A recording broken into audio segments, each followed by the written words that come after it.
मु पवित्र साउंता विधायक लक्ष्मीपुर।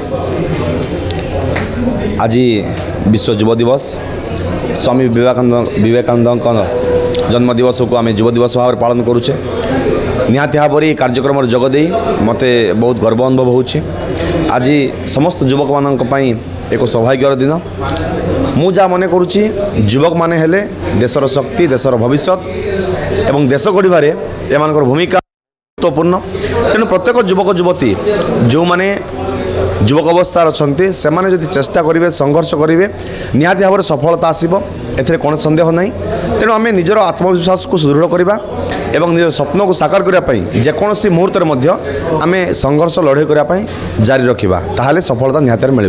तेणु आज विभिन्न समय देखुं युवक मैंने बेकार हो बोलते। तेणु कौटी ना कौटी आत्मविश्वास अभाव, कौटी ना कौटी पिला ठीक भाव में मॉनिटरिंग करा जाउनी। माने कहवा गले प्राइमरी ही से ठीक रे मॉनिटरिंग करा जाउनी, से स्कोप दिया जाउनी।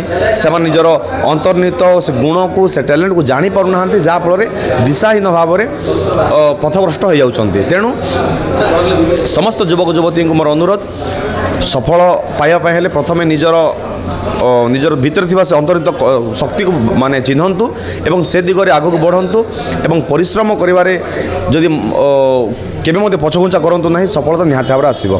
तेणु मु जहाँ मन करुच्ची दुर्बलता ही मनुष्यर सबुठ बड़ पाप। आम केबे निजक दुर्बलता मन न करी आगक बढ़िबा, सफलता आसीबो। आम निज आत्मविश्वास को केबे मध्य कमजोर करवा कथा नुह। प्रथम कथा है आउ जीवनधारा रे आप जानी अनेक थर हमको विभिन्न हार सामना करा पड़े, किंतु निजर आत्मविश्वास जब आम हारीजा ताले आम सबुथ हारीगलु भाबा कथा। तेणु आम आत्मविश्वास को सुदृढ़ रखी आगक बढ़ले निहाती भाव सफलता पाइपर। समस्त को सर्वप्रथम नूतन वर्ष इंग्राजी नूतन वर्षर हार्दिक शुभेच्छा, शुभकामना एवं अभिनंदन। समस्ते नूतन वर्ष अवसर नूतन अध्याय आरंभ करूँ। निजर जीवन किसी जीवन में किसी करने चेष्टा करूँ। जहाँ अतीत घटी जाती मन न पकई आसंता भविष्य केमती उज्जवलमय हम, केमती आलोकमय हम, केमती सफलता आणब तापाई चेष्टा करूँ।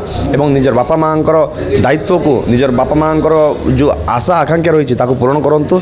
तेणु आम निजर दायित्व जहाँ रही, कर्तव्य जहाँ रही, जब सफल रूपायन करवा आती जब डेडिकेटेडली कम करवा ताहले निहाती भाव बापा माँ सम्मान रहा सहित, परिवार सम्मान रहा सहित, समाज में आम निजर परिचय सृष्टि हो पार। अनेक अनेक धन्यवाद madam, and thank all of you for joining us tonight and making this event so successful with your presence. बहुत बहुत धन्यवाद। आपण आज उपस्थित रही को साफल्य मंडित करछंती।